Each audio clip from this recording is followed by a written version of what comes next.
grandchildren, Michael and Jill, wonderful. These grandchildren were to us children, and my daughter-in-law, Ellen, was very, very gracious. She permitted me to really have the children, never objected to it, and the children became like I did on them what I should have done for my own children, because I had time. I was already settled and I had time. And there's a great, great love and understanding with these children between us, and I love them. Before we close, is there anything else about your experience before you left Europe that you'd like to include? I can only say that the fear which I experienced, I cannot understand it logically, cannot understand it why I was so afraid, and why it still sits in me. It's something so horrifying. We used to live in the second district, and under us, it was a very nice apartment building. Under us was a ice cream parlor, and Jewish young people used to come there, and especially during the Hitler era, where it was not permitted for us to go any place, they met there. And we lived on the second floor, and we could hear when the raids went on. And, we couldn't see it because our windows were different, but we could hear it. When the raids were going on and they arrested all the young men, at that time they didn't take women, only men, and drove away with them. And at one time, we were just visiting his grandfather who lived across the street, and we could look down. They got some young people out, and they tried to get him into the trucks, and they fought them, and they didn't want it to. It was horrifying, horrifying. And this was only child's play. This was nothing, because at that time, they were not experienced enough. There were no gas chambers. What must have gone on later, I cannot even conceive of it, what must have gone on. But what went on there already was, it seems, that about as much as I was able to take. And it was a very bitter pill, and many times we were the only ones married among our friends. So they all came up to our apartment, and we used to sit around and to talk when we emigrate. And we tried to have an English teacher and teach us a little bit English, so we are not completely stranded from it. And we talked so many times, and I always said, if I had a chance to become Christian and remain here, would I want to do it? But I said, no, I couldn't.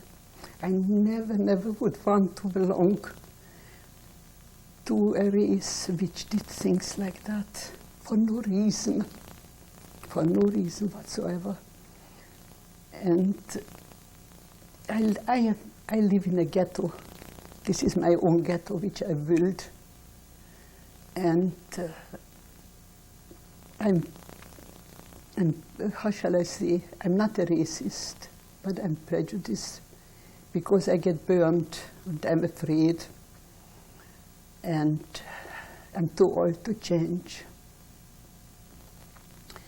But I accept whatever my grandchildren did, or whatever my son did. I accept it, because that's the way. It's their life, and I have no right to change it or to say anything. But I cannot be as much of a part of it as I would be otherwise. It left me very marked, the experience, so marked that I just couldn't go back, because there is hate in me And at the same time, I know I couldn't harm them. And that conflict in me, I didn't want to expose myself to it. And I didn't find it necessary to go back to Germany or to go back to Austria. That wasn't necessary because I just remembered Hitler. I didn't remember anything else. And I pretty much forgot Vienna. If I would go back today, I wouldn't even know where the streets are anymore. And it's just something that is unexplainable psychologically, what happened to me. My grandson, the young Michael, who's 27, was an exchange student about 3 years ago in Vienna. And he asked me, please, Grandma, speak with me a little bit German. I couldn't speak German to him. He couldn't understand it. He said, how come you speak to Papa and to your friends many times German? I said, I can't explain it, Michael. I can't speak to you German. I can't. So it's something, I don't know why it happened. I don't understand it, why it happened. I don't understand it, why the hate and all these things happened. I don't know. Well, I want to thank you very much for sharing your story with us today. Thank you too. Thank you very much for letting me express myself.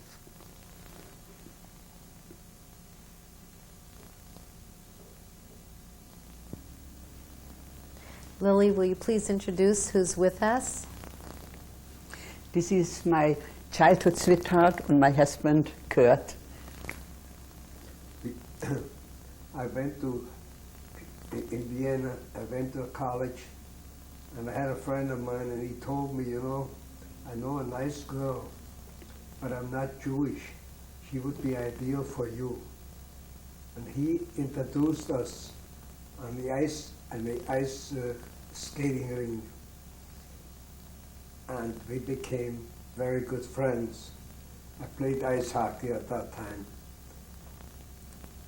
In fact, we became more than friends, and eventually we got married. In the meantime, she helped me in the store to build up a nice business, and we were very, very happy. Got a child, my son, Fred. We were very proud of him, and we loved him. It was a nice family life until Hitler came, and he made us move out of Vienna, and we lost everything. Today we are here in America. We're very happy. We have a nice life. We're satisfied. We have a nice little family, grandchildren, and everything seems to be going very nicely. Well, thank you both very much. That's about it.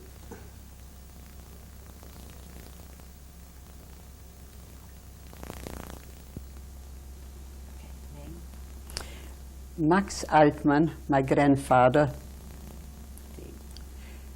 The picture was taken about 1930 in Vienna.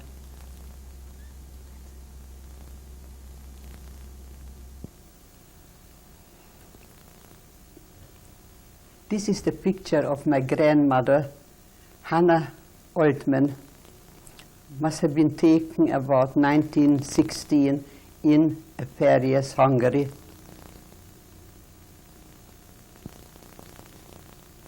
This is my mother and my father.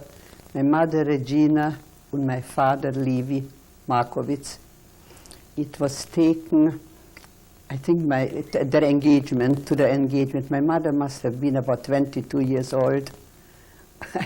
My father, 24. What year could it have been? I don't know the year. Approximately. Approximately. What decade?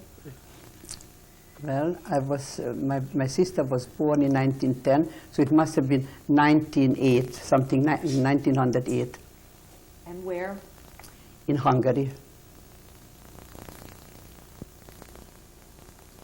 This is my uncle, Adolf Altmann.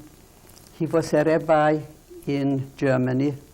He was an Oberrabbi in Germany. And this picture was taken about around the century 1900. And where? In Germany. He was already in Germany at that time. I'm starting from the left. This is my sister Sherry, who was at that time maybe 6, 7 years old.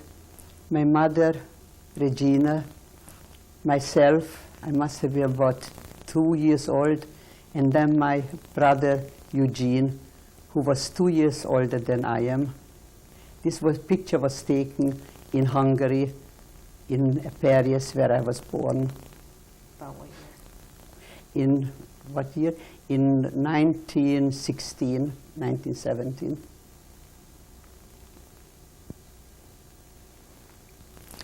This is on the left is my aunt, Caroline Altman, and on the right is my other aunt, Charlotte Meir, who was married to Meir. At that time she was Altman. This picture was taken, my aunt must have been quite young. I really don't know what year, but it was taken in Hungary.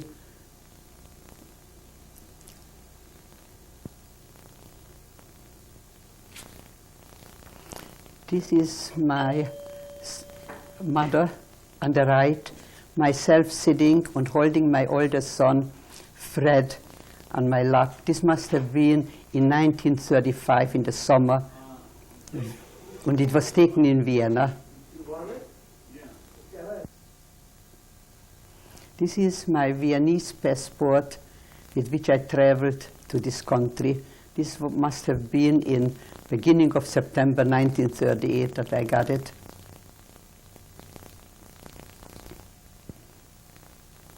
On the left side is my brother-in-law Henry, my sister-in-law Hilda, and my mother-in-law. I have to look. Good. Then comes Kurt, myself, and George, who was bar mitzvah, my oldest son Fred, his girlfriend Bunny, my mother, and my stepfather. This was your mother and stepfather. My mother and stepfather, Regina and William Kaunitz. This was in the synagogue in West Orange in 1953. This is my son Fred, who is now 60 years old, who emigrated with us when he was 3 years old. He is a physicist in Brooklyn College, and the picture was taken in 1991.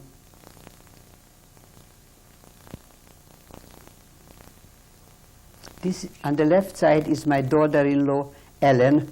In the middle is my granddaughter, who just got married on the 8th of April in 1995. And this is my son, George. And your granddaughter's name? My granddaughter's name is Jill. This is my grandson, Michael, at the wedding of his sister. It was taken in Kendall in 1995. This is my grandson, David Pollak, born on January the 2nd, 1964.